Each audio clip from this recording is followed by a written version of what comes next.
Alors, effectivement, l'intitulé de ma présentation, c'est, «La mutation du risque professionnel en prenant l'exemple de la violence domestique». Donc c'est un projet, relativement ambitieux. Je ne sais pas si j'arriverai, à aller, jusque-là. Je vais également vous présenter essentiellement, en fait, des pistes de recherche. Ce n'est pas un travail de recherche qui est, abouti, qui est terminé. Je vais plutôt vous, présenter des pistes de réflexion autour de la notion de risque professionnel en droit français à travers cette notion des violences domestiques.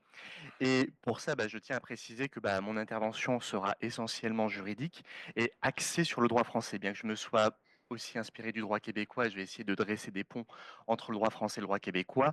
Je pars de là, mais je pense qu'on peut trouver tout de même des sources d'inspiration dans ce propos pour d'autres régimes juridiques.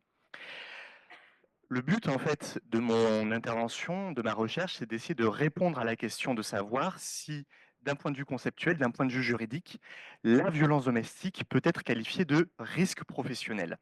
Et pourquoi est-ce que c'est important en droit français? Parce que dès lors que l'on qualifie la violence domestique de risque professionnel, cela implique que l'on peut mobiliser les outils juridiques en santé au travail pour traiter des questions de violence domestique et notamment pour prévenir de la violence domestique.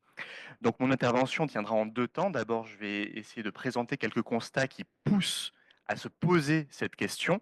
On se rend compte qu'elle n'est pas si logique que ça, elle n'est pas si intuitive que cela. Et ensuite, j'essaierai de donner quelques pistes de réflexion pour y répondre. Concernant d'abord les constats, le premier, c'est que la violence domestique a un impact sur le monde du travail, sur les relations de travail. C'est quelque chose qui est assez documenté. Je vais prendre un exemple d'impact qui me paraît intéressant et qui est assez en plus ambivalent. C'est que un des premiers impacts que l'on voit de la violence domestique sur le monde du travail, qui est très visible, ça va être les cas d'absentéisme ou inversement de présentéisme au travail. Et ça, ce n'est que la face immergée de l'iceberg et bien entendu, il y a des répercussions bien plus graves, en particulier en matière de santé au travail. Et pourquoi est-ce qu'en droit, on doit s'intéresser à la question de la violence domestique et de son impact sur le monde du travail? Parce qu'aujourd'hui, on a des normes, en particulier une norme internationale, qui oblige les États, dont le Canada, le Québec et la France, à se saisir de la question. Cette norme, c'est la dernière convention de l'Organisation internationale du travail, la convention numéro 190, qui oblige les États à prendre compte de l'impact des violences domestiques sur le monde du travail et à atténuer cet impact. Et sur ça, la comparaison entre le régime québécois et le régime français est intéressante. Pourquoi? Parce que au Québec, la loi de modernisation sur la santé et la sécurité au travail dont nous parlait Maxine a imposé aux employeurs une obligation de protection du travailleur ou de la travailleuse, parce que la plupart du temps ce sont des femmes, de la travailleuse qui serait victime de violences conjugales et domestiques sur le lieu de travail. Inversement, en France, nous n'avons pas modifié notre régime juridique malgré la ratification de cette convention qui est entrée en vigueur sur le territoire français en avril 2024. Et donc, la comparaison entre les deux régimes est intéressante.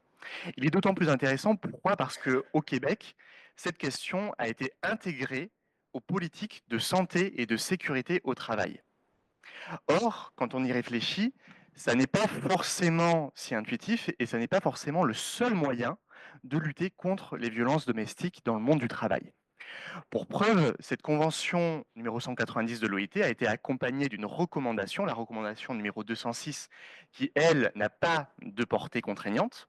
Et cette recommandation propose des outils qui ne sont pas forcément liés à la santé au travail.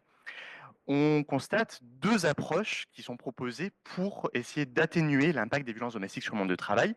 Une première approche que je qualifierais d'approche défensive, qui consiste en fait à protéger la victime. Cela passe notamment par le droit de la non-discrimination. C'est-à-dire que l'employeur, lorsqu'il prend des décisions à l'égard de la victime, ne doit pas tenir compte de la, enfin, ne doit pas motiver une décision défavorable à l'égard de la salariée au regard de son statut de victime.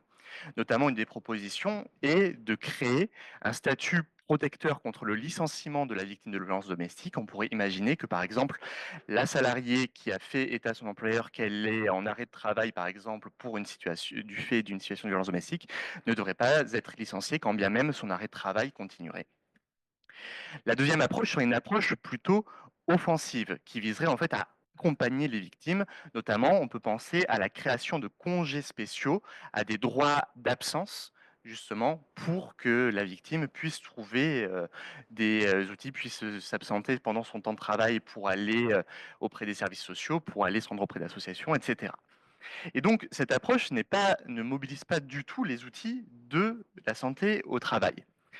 Et quand je m'en suis rendu compte, cela m'est apparu assez bizarre parce que, d'une part, cette convention OIT traite de la violence au travail. Et quand on parle de violence au travail, bah, on a directement la question de la santé et de la sécurité, tant physique que psychique, qui se pose.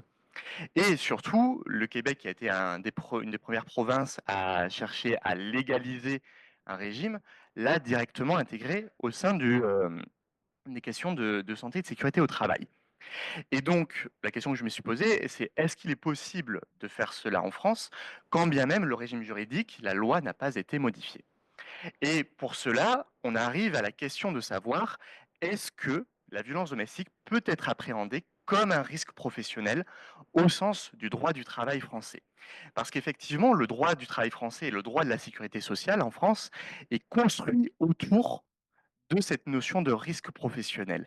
C'est parce qu'il y a un risque professionnel que l'on active la législation spécifique en matière de santé au travail, ou en matière de sécurité au travail, ou en matière de sécurité sociale, la législation sur les accidents du travail et des maladies professionnelles.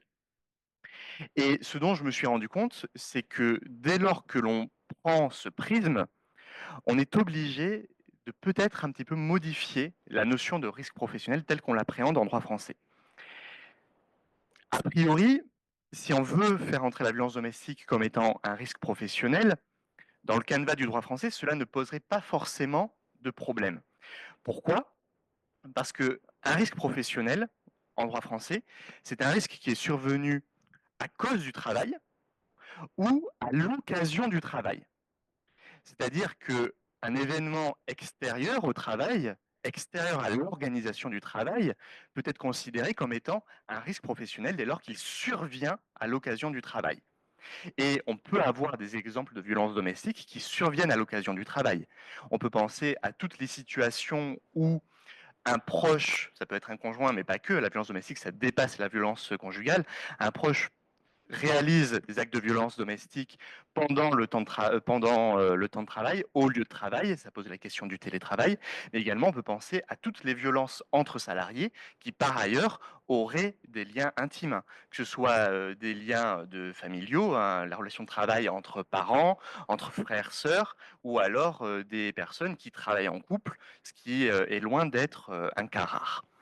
Mais pour moi, je ne pense pas que cela permet de saisir tout l'impact de la violence domestique sur le monde du travail.